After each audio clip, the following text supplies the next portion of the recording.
We have our first management joining in, first corporate that we are talking to this morning, and it is Dodla Dairy. We have Mr. Sunil Reddy of Dodla joining in, Managing Director of the company. Mr. Reddy, thanks so much for being with us. So let me quickly first run the numbers so our viewers have the right context. Let's put up the Q2 performance of the company. Revenue is up about 2%. You've got gross margin expansion, which has been looking good. So margin has moved from about 25.5% to northwards of 27%. And that's been the big sort of North Star. Overall EBITDA margin performance, is at around the 9.1% handle. And the PAT has grown. Milk procurement volumes were up 13% year on year. So, Mr. Reddy, let's break this down. How are you seeing volumes play out? And what is the outlook both on pricing and your own margins? This gross margin expansion that we saw in Q2, is it sustainable or was it a one-off? First of all, thank you for having me on your show. Coming to the thing of the revenue growth, it should have been higher, but we did have a bad first quarter, which was due to the lack of summer and early monsoons, which in turn made our sales in dahi, lassi and other value-added products come down. And therefore, we didn't have a significant growth in sales in the first quarter, which of course carried forward for the whole of the half year. Regarding the gross margin expansion, we were able to manage to get it done because of all the three lines of between our international operation, domestic and our cattle feed operation. Going forward, we will see margins to be more stable at the levels which are already there, because this particular flush season, as we call in the dairy industry, where we get a lot more milk has to come in the procurement, has not yet happened. It's also, again, I guess, due to the weather, unseasoned monsoons and or excess monsoons in the areas where we operate. So overall, we think we will maintain the growth in revenue, but we'll have margins will be around the same percentage that we have now. So let me just clarify. When you say you'll maintain the same run rate on revenue, revenue has been low single digits. So full year, you're expecting the revenue to be flat? Full year, we will expect the revenue to go into maybe the higher single double digits. Around the 10% mark is what we expect to be there, instead of the 10 to 12% is where we land. And that is also subject to February and March, which we normally are good. Again, the summer's coming in, but mostly we should be able to cross the 10% in revenue. 10% revenue, and you said margins will be stable. So I'm just reiterating what zone, what level, because gross margin is at around 27.5% right now. Your EBITDA margin is at around 9%. So if you could just give us some idea, some ballpark range, that will help. So the ballpark range should be in the same 8 to 9% margins that will come in as the regular margins, and 10% growth in terms of our revenue should be where we will be. Got it. Hi, Mr. Dodla. Good morning. Good to see you in as always. A quick question then with regard to the growth that you're talking about, 10%. That's the organic growth.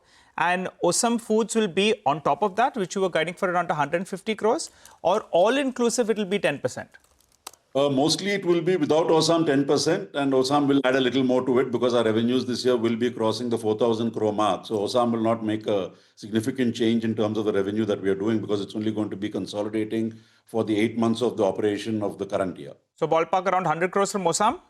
Yes, 100 crores from Osam. All right. Give us two more numbers then. VAP as a percentage of the mix, that's come down in the first half of the year to around 33%. I think that if I compare it on a like-to-like basis, first half of last year it was around 37%. Where do you see this number stabilizing at? And I think in terms of market share, you're ballpark 6 to 6.5%. How do you see this number as well panning out? If you could give us the way ahead on both these two numbers.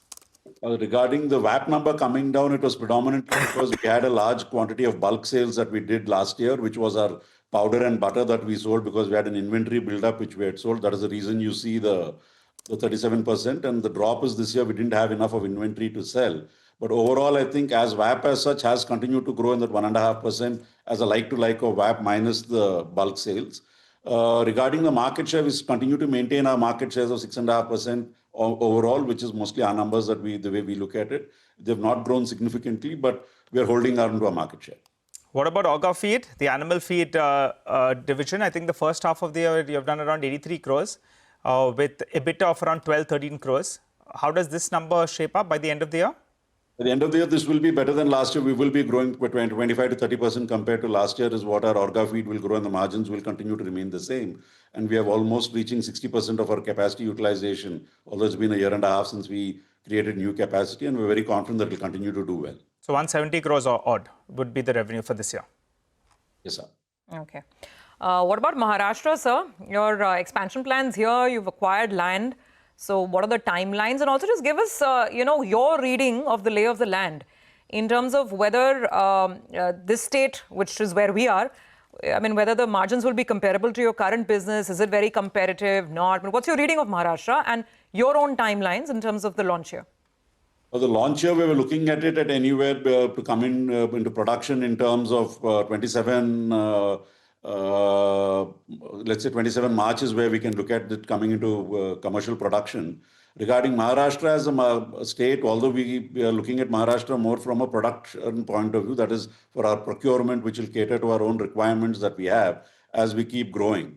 Maharashtra is a highly milk available state. There will be competition coming in there. Right now, it's not only the southern companies that have entered into Maharashtra.